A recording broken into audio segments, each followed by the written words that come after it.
Mandy, would you like to start? She's left us, so we'll go Simon Peach. Simon Peach, would you like to start? Hi, Ollie. What's the situation with the team news? Obviously, Marcus Rashford's one, but I'm particularly interested in hearing about. Yeah, he obviously he had to come off the other day, and he's not trained fully today either. But muted. Unmute. Aye, there we are. Yeah.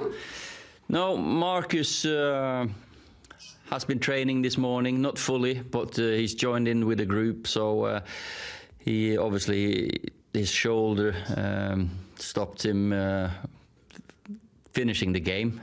So he's getting treatment, and hopefully he'll be part of the squad that travels. So he's having treatment now after training.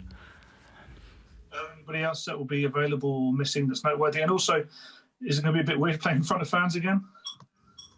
It'll be great playing in front of fans. We're looking forward to it. Of course, we won't have our fans there, but we'll just have to use the energy or thrive off the home fans and make them quiet, hopefully, that we can make them edgy. So we're looking forward to it. I think it's great to see fans back in the stadium. Of course, we want it back at Old Trafford as well, and hopefully we'll get that soon. Football is not the same. It's not been the same. So great. And of course, we're a bit bruised and disappointed after Wednesday night, but hopefully we'll be ready to go again tomorrow. Bill Rice. Hi, Ollie. You seem to have been struggling for consistency for a while now. You get great results in Europe, but not in the Premier League. You get great results in the Premier League and then a defeat in Europe midweek. I'm just wondering, why is it proving so hard for you to find that consistency, do you think? And how long do you think it might take to find it?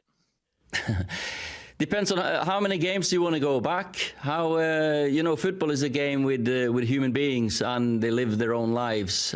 We played against some fantastic teams. Go 30 games back or 40 games back. I think we're one of the most consistent teams, performance-wise, in the Premier League. So of course, you're disappointed when you lose a game. I thought we played really well on Wednesday. So.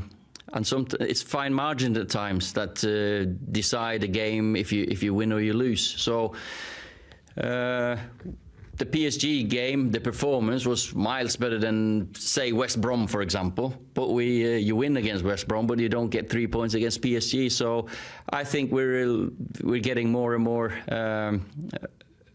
less bad performances, getting more and more consistent. Results you can never control the result in the end. That's decided by fine margins. Sorry, James Sabundra. Ollie, if you win the game tomorrow, then Manchester United could find themselves in the top four after what's been a difficult start to the season, after the short turnaround time after last season. How much of a boost would that be? Of course, it would be for all sorts of reasons. We know that we've got a game less, of course. But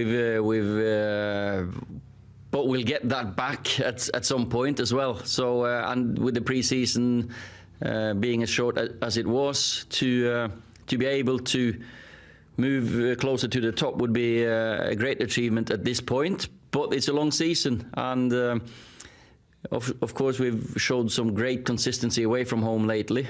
Great results, and hopefully we can continue that. James Cooper.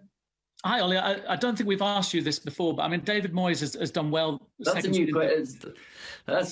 I've had many questions or similar questions in 3 or 4 things that we've spoke about. So it'll be interesting to hear your new one. I'm just wondering if he understands the scrutiny you're under. He understands the pressure of being Manchester United manager. I just wonder if that's something that you've discussed with him over the last kind of couple of years.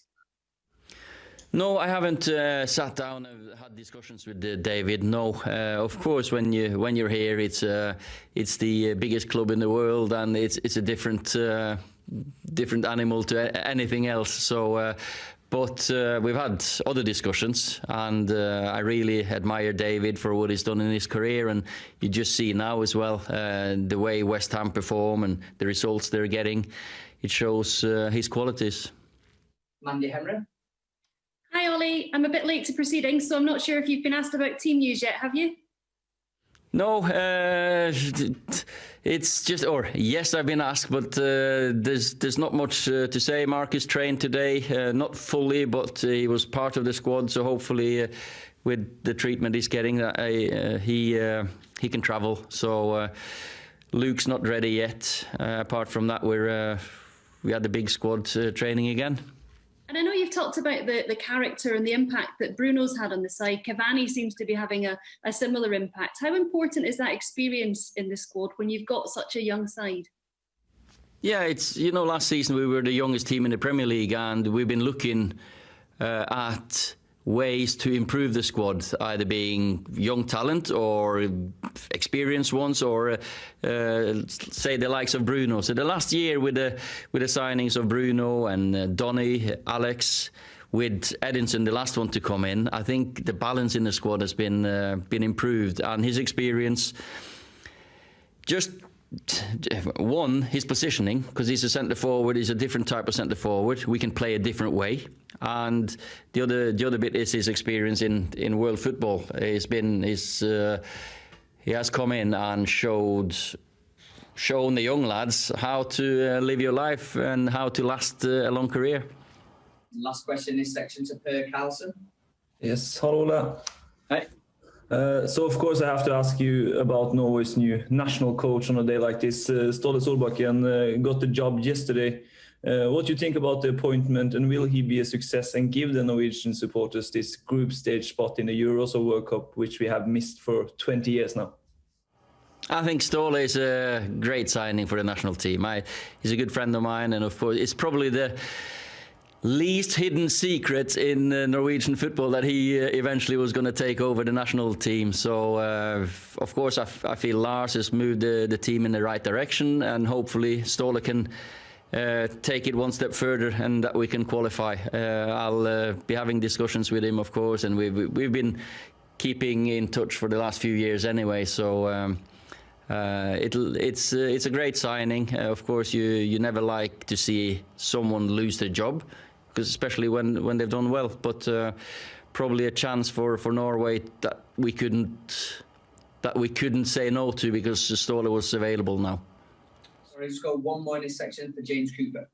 Very kind of you, John. Thank you. Yeah, you look like you wanted to follow up. Yeah, I just wanted to ask about two young players. Facundo Pellistri came in and ask you about his development, but also whether you've been kind of updated on whether Amad Diallo will join you in January or not. Clearly, there's question marks about that.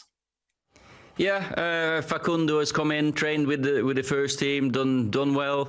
We felt now it's time for him to get game time, and he's played a couple of games in the reserves. He's gradually settling in nicely, and he's getting more and more used to us. And Amad, he's started playing with or come on a few times for Atalanta lately. He's a very exciting young boy and talent as well. So hopefully we